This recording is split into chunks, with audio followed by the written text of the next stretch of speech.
매일 아침 꼭 챙겨야 할 뉴스 딱 3개만 골라서 깊게 들여다봅니다. 뉴스 3개 시간인데요. 오마이뉴스의 곽우신 기자 모셨습니다. 어서 오세요. 네, 안녕하세요. 박지훈 변호사 모셨습니다. 어서 오세요. 안녕하십니까? 네, 김종배의 시선집중 유튜브 라이브로 진행이 되고 있습니다. 검색하시면 바로 뜨니까요. 좋아요, 구독 버튼도 눌러주시고 의견도 달아주시기 부탁드리겠습니다. 자, 첫 번째 뉴스 가보죠. 네, 1노조인 KBS 노동조합과 3노조 KBS 공영노조가 최근 KBS 뉴스9의 검언유착 보도와 관련해 공동 진상조사위원회 구성을 제안을 했습니다. 최근 이제 오보 논란이 있은 삭제됐던 보도 때문인데요. 과반 노조이자 이 노조인 KBS 언론노조는 이에 참여하지 않았습니다. 일단 좀 교통 정리가 필요한데요. 그러니까 노조가 3개가 있는 거죠. 네, 그렇습니다. KBS에. 그다음에 네. 지금 이제 그 언론 노조라고 하는 산별 노조에 가입돼 있는 건 네, 민주노총 언론노조에 가입돼 있는 지금 이제 맨 마지막에 말씀하신 네. KBS 언론 노조라고 하는 것이고. 네. 이노조라고 얘기하는. 그러니까 지금 그러니까 1노조고 3노조는 언론 노조에 가입돼 있지 않고 네, 그렇게 그렇습니다. 되는 거죠. 네, 정리를 네. 하면. 네. 네. 그래서 뭐 어쨌든 아시겠지만 KBS 언론 노조가 이제 과반 노조로서 원래는 이제 1노조보다 숫자 좀 적었었는데 네. 최근에 이제 바뀌었습니다. 숫자가 네, 좀. 네.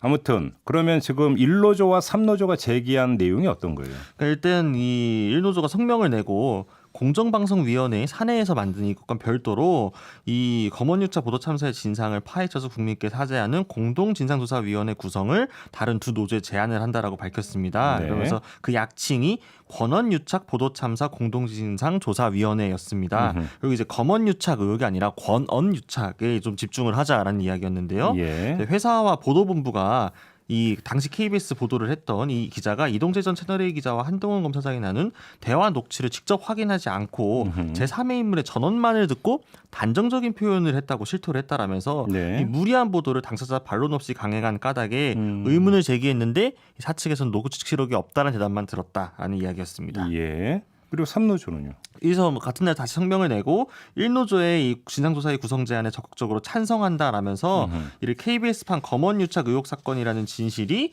사실로 밝혀지면 수신료 징수 거부 운동뿐만 아니라 현 양 사장의 퇴진마저 거론될 수 있는 국민적 관심 사안이라고 이야기했습니다. 네.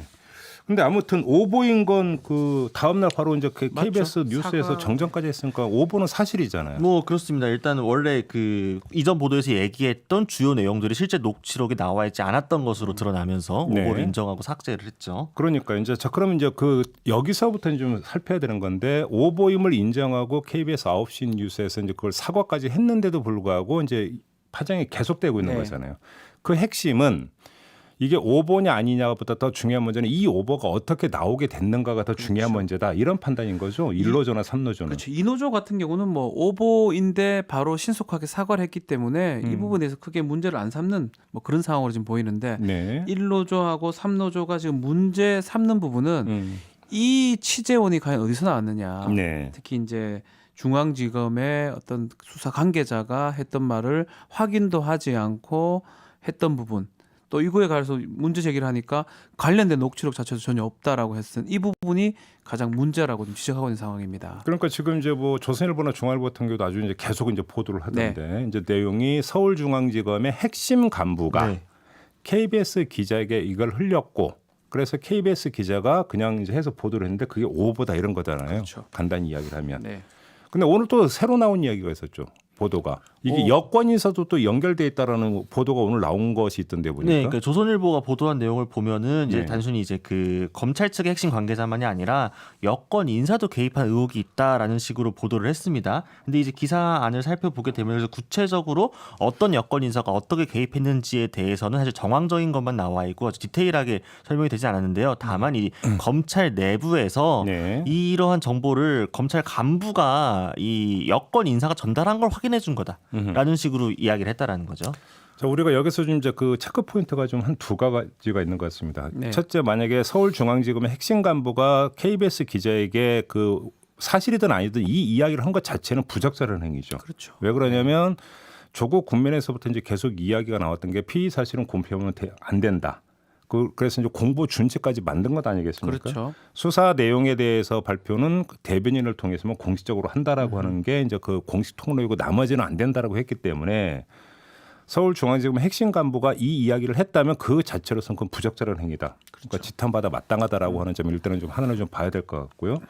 또 한 가지는 그럼에도 불구하고 이게 사실이 아니라는 거잖아요. 그러면 서울중앙지검의 핵심 간부나 여권 인사는 지금 뭔가 헛다리 짚고 그럼 또 KBS 기자한테 흘렸다라는 이야기가 되는 거잖아요. 잘못 전달했다. 그럼 헛다리 짚고 흘렸다라는 겁니까? 아니면 의도적으로 그 잘못된 정보를 줬다라는 근데 이제 겁니까? 그 부분이 밝혀져야 될 핵심적인 그 포인트가 될 것 같은데요. 과연 제가 그러니까 지금 유출했다고 지목되고 있는 해당 검사가 수사팀의 관계자는 아니라는 식으로 지금 보도가 나오고 있는데, 그럼 수사팀 관계자가 아닌데 이 정보는 어떻게 알았을까? 그리고 이 정보를 알고 있음에도 악의적으로 잘못 전달을 한 건지, 아니면 본인도 잘못 알고 있던 거를 사실인 줄 알고 실제로 알고 넘겼던 건지, 네. 그 부분이 지금 나와야겠죠. 그러니까 의도적으로 잘못된 정보를 그 흘린 거라고 한다면 좀 규명이 필요한 게, 이건 녹취록 내용에 이런 게 있다 하더라 네. 없다 하더라 이거잖아요. 이건 네. 금방 밝혀질 거잖아요. 상당히 간단한 문제거든요. 어찌 보면. 그러니까 그렇게 해서 그 잘못된 정보를 일부러, 그러니까 쉽게 말하면 거짓말로 흘려줘서 이게 나중에 들통이 안 날 거라는 보장이 없는 거잖아요. 그리고 또 지금 계속 얘기하지만 상대방이 가지고 있어요. 그렇죠, 그렇죠. 그 변호사나 예. 뭐 그쪽 피의자 측에서 음. 녹취록 원본을 다 가지고 녹음 테이프까지 갖고 있는데 네, 그런 상황에서 이렇게 흘려봤자 아무런 의미가 없는데 그렇죠. 왜 어떤 의도로 흘렸는지 예. 그 부분은 좀 규명이 돼야 될 것 같습니다. 그러니까요. 이제 그건 그 중요한 포인트인 것 같고요. 네. 그럼에도 불구하고 아무튼 이렇게 이야기를 했다라고 하는 것 자체는 부적절하다. 그렇죠. 그것만은 좀 부적절한 분명히 해야 될 것이죠. 것 같고요. 예. 뭔가 어설프고 많이 어설퍼요. 그거 상대방 갖고 있는데 그거 거짓말할 이유가 없는 거거든요. 예. 본인도 들어보고 당연히 얘기를 해야죠. 그거를 음흠. 들어보지도 않고 지어내면 안 되죠. 그러게요. 알겠습니다. 아무튼 근데 이제 이 이야기가 이제 계속, 그러니까 그 꼬리에 꼬리를 물면서 계속 보도가 되고 계속 이야기가 되고 있는 것은 이른바 이제 검언 유착 의혹이 제기가 됐을 때 한쪽에서는 권언 그렇죠. 유착에 의한 공작이 있었다. 네, 뭐 이런 그렇죠. 주장을 맞세웠는데, 봐라, 그래서 KBS가 이런 오보낸 거 아니냐 이런 거잖아요. 네, 그렇죠. 근데 여기서 그게 그러면 KBS 오보가 권언 유착에 의한 공작에 그러면 징표가 될 수 있는 거냐? 사실 본질은 이거잖아요. 근데 또 사실은 또 더 중요한 사건을 지금 잊어버리는 게 아닌가 생각이 들어요. 검언 유착이냐 권언 유착이냐 이런 네. 얘기를 많이 하고 있는데 예. 일단은 지금 먼저 규명돼야 될 부분이 검언 유착 부분입니다. 음흠. 이동재 전 기자 같은 경우 구속이 돼 있고 한동훈 검사장 같은 경우는 수사 심의를 통해서 수사 절차 뭐 불기소 권고가 떨어지긴 했지만 이 부분이 먼저 규명이 돼야 되는데 이게 사실은 두 가지가 같이 혼재되다 보니까 네. 이 정확하게 뭐가 뭔지 국민들이 잘 알지 못하는 상황이 생기지 않을까 좀 우려스러운 부분이 있습니다. 네. KBS는 어쨌든 공식 그 기구와 절차를 통해서 내용에 대해서 밝히겠다고 이야기를 하고 있으니까요. 조금 향후 진행 절차를 좀 봐야 윤곽이 좀 나오지 않을까. 아직까지는 너무 좀 뭐랄까 조금 이제 증거가 많이 없는 상황인 것 같습니다. 알겠습니다. 아무튼 오보 이미 밝혀졌고 그래서 스스로 사고를 했기 때문에 일단 입은 닫혀 있는 상태입니다. 그건 사실이죠? 네, 그렇습니다. 알겠습니다. 자, 두 번째 뉴스로 넘어가죠. 네, 이 탈북했다가 성폭행을 저지른 뒤 또다시 월북한 것으로 추정되는 김 씨의 행적이 속속 밝혀지고 있는데요. 경기 남부지방경찰청이 브리핑을 열고 탈북민 김 씨의 행적 등을 조사한 내용을 이제 브리핑을 통해 밝혔는데, 경찰의 허술한 관리가 도마 위에 오르면서 논란을 피할 수 없을 것으로 보입니다. 어제 뭐 뉴스 한참 나와서 보니까 철책선 밑에 배수구 있던데 거기로 빠져나갔다면서요? 네, 거기로 탈출해서 헤엄쳐 북쪽으로 넘어갔을 가능성이 높다라고 보고 있는데요. 그러니까 이제 그 조금만 말씀을 드리면 18일 오전 새벽 2시 20분께 이 인천 강화군의 한 마을까지 택시로 이동한 뒤 하차를 하고 네. 그 근처에서 이제 김 씨의 마지막 흔적이 배수로 주변에서 가방이 발견됐는데, 가방 안에는 물안경, 옷까지, 또 통장에는 500만 원을 인출한 뒤 가운데 480만 원 가량을 달러로 환전한 영수증이 나왔다고 합니다. 예. 그러니까 뭐 이제 가방 얘기 나왔으니까 뭐 물론 현재로서는 정황이지만 그 정황이죠. 알수 정확한 뭐 건 정황이긴 하지만 그래도 이제 충분히 어떤 무게를 두고 이렇게 네. 해서 이제 갔구나라고 예. 이제 의심할 만한 어떤 정황으로서는 뭐 이제 충분할 것 같아요. 딴 이렇게 되면 데는 불가 저도 뭐 제가 뭐 군 뭐 예. 소령 출신이십니다. 법무관이기 때문에 뭐 네. 철책 같은 데는 있지 않았지만 네. 상당히 감시 장비가 뛰어납니다. 음. 이거는 뭐 군대 사실 우리가 뭔가 크게 잘못한 것도 있죠. 이렇게 나갔던 그렇지만 장비라는 건 이런 열상 장비라는 건 상당히 뛰어난데 여러 상 장비 얘기하는 거죠. 카메라. 예, 열상 장비 네. 맞습니다. 예, 맞습니다. 근데 문제는 배수로나 이런 거는 사실은 아마 상상도 좀 못했을 것 같아요. 근데 이렇게 헤엄쳐 갈 때 물 속에 있으면 그 열상 그 가면 안 잡히나요? 안 잡히는 걸 제가 알고 있습니다. 그리고 그래요? 배수로 있으니까 음. 그걸 안 해놓은 것 같아요. 음. 누가 글로 갈 거라고는 생각도 못한 것 같아요. 아무튼 진짜 따져봐야 될 것 같아요. 앞으로는. 일단 좀 먼저 이야기를 해야 되는 것은 경찰의 뒷북이잖아요. 네, 그렇습니다. 그러니까 지금 탈북민 김 씨가 이미 몇 달 전부터 거주하던 아파트에서 나가려고 준비를 해서 퇴거 신청도 하고 임대 보증금까지 받았다라고 합니다. 이 아파트가 그 통일부에서 임대금을 지원을 해줘가지고 들어가 있는 탈북민들을 위한 임대 아파트였는데 이미 토지주택공사 등의 퇴거 신청도 하고 열세도 반납하고 근데 이 과정을 경찰이 전혀 몰랐다. 오히려 사라진 지 닷새가 지난 후에서야 이 사실을 알게 됐다라고 이야기를 합니다. 네. 그래서 이게 좀 그 평소 관리가 너무 허술했던 거 아니냐는 이야기도 하던데. 그렇죠. 뭐 결과론적으로 그 이야기는 할 수 있지만 지금 그 탈북민이 국내에 정착한 탈북민이 3만 명이 넘는다고 하고요. 그렇다면 이게 일상적으로 과연 관리가 될 수 있느냐라고 하는 현실적 문제는 좀 따져봐야 되는 거죠. 물론 지금 이번에 이거에 대해서 경찰을 변호하기 위해서 하는 이야기는 아니고요. 그렇죠. 예. 그러니까 이 무리한 연결 부분은 좀 또 갈라서 봐야 되는 부분이 있어서 이제 드리는 질문이거든요. 네, 그러니까 이제 그 매뉴얼에 보면은 이제 가부터 다등급까지 나누어 가지고 좀 주요하게 신변을 보여야 될 인물과 그렇지 않은 인물들을 나눴다라고 합니다. 그래서 뭐 이번에 당연히 다등급이긴 했는데, 근데 그렇다고 해서 가나 다등급이 아주 세세하게 구체적인 가이드라인이 딱 되어 있었던 건 아니다라는 식으로 이야기를 해서 네. 매뉴얼 자체를 좀 재정비할 필요가 있다라는 이야기도 많이 나오고는 있습니다. 다는 이제 신변의 경호 부분이거든요. 예컨대 뭐 태용호 이제 의원 같은 경우가 가가 될 겁니다. 아마 제가 정확하게 알지는 못하지만 네. 또 방송에서 이제 언급되는 그 중요한 또 탈북 인사들은 보면 가급이 될 건데 이거는 경호 관리에서 가나 다급이지 이게 뭐 어떻게 관리를 부분에 가나 다급을 보기 좀 어려울 것 같아요. 그러니까 지금 뭐 경찰관 한 명이 탈북민 60여 명을 담당을 한다라고 그렇죠. 하는 거고. 이제 보안 경찰 한 명이요. 그러니까요. 이런 상황에서 그러니까 일거수일투족으로 그럼 감시하란 말이냐. 사실은 쉽지 않아요. 그것도 그러니까 문제가 있죠. 왜냐하면 지금 대한민국의 국민이잖아요. 그렇죠. 대한민국의 국민의 일거수일투족을 감시할 수 있느냐라고는 또 이제 문제는 나오는 거고. 근데 이번 이 경우는 좀 얘기가 아쉬운 부분이 다르죠. 있어요. 왜냐하면 신고를 했고 그렇죠. 그래서 어떤 1차 조사까지 했는데 구속영장까지 발부가 됐는데 놓쳐버렸기 때문에 이거는 얘기가 전혀 다른 이거는 거거든요. 일반 만약에 아무런 징후가 보이지 않았던 사람이 이렇게 행동을 했다면 경찰에 책임을 묻기는 사실 어렵겠죠. 네. 그렇지만 지금 영장 청구도 돼 있었고요. 그럼. 또 이 다른 어떤 유튜버가 얘기를 했어요. 이게 좀 이상하다. 이 친구 어떻게 할 것 같다.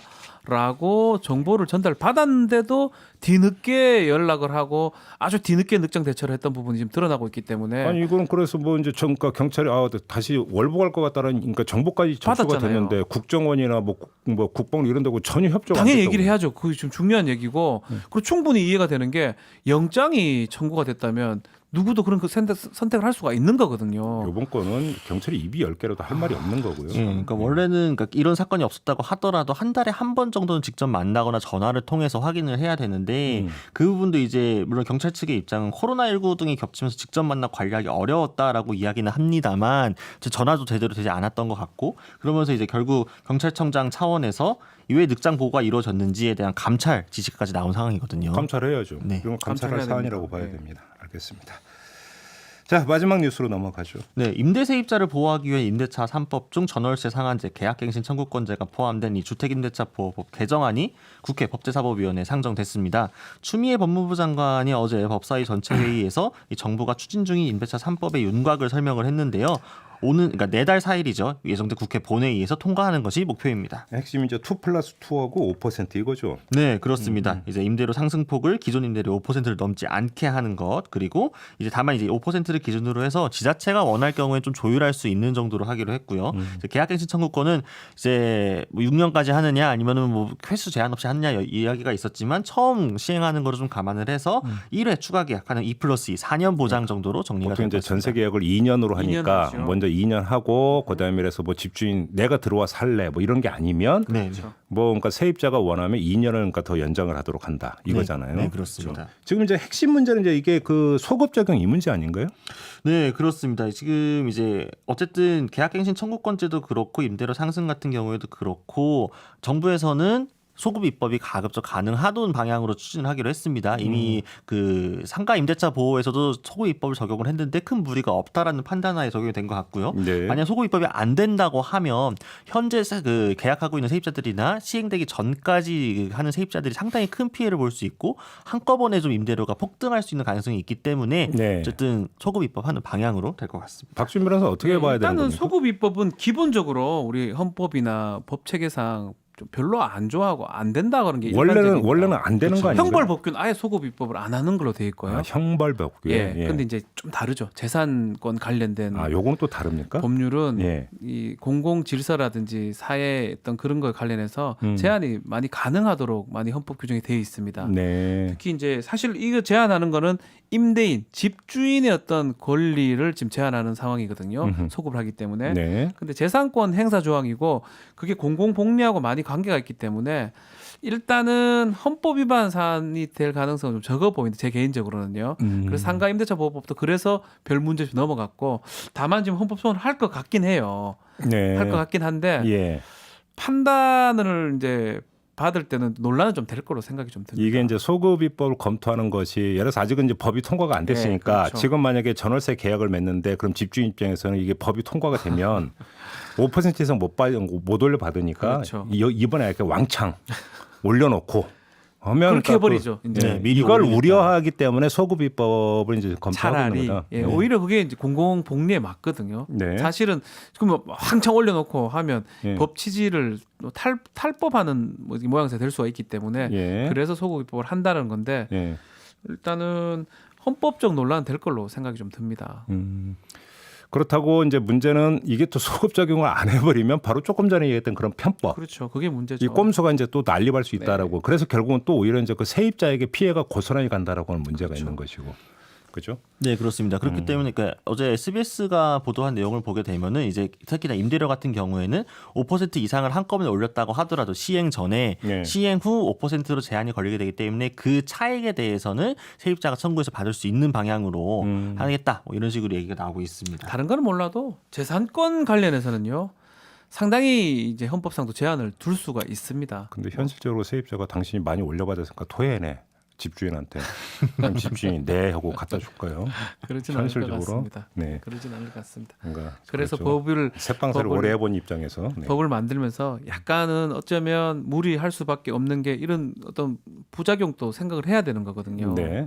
그래서 지금 소급 입법 얘기가 계속 나오는 것 같습니다. 사실 상가 임대차법이 처음에 어떤 그 도입이 될 때도 진짜로 엄청난 논란이 그것도 불거졌- 마찬가지로요. 예. 상가 임대차법도 그렇고 주택 임대차법도 그렇고 다 재산권 제한입니다. 그러니까요. 집주인의 재산권 제한하는 건데 예. 공공복리에 맞기 때문에 나중에 통과돼서 이건 지금은 당연한 법들이 되어 버렸거든요.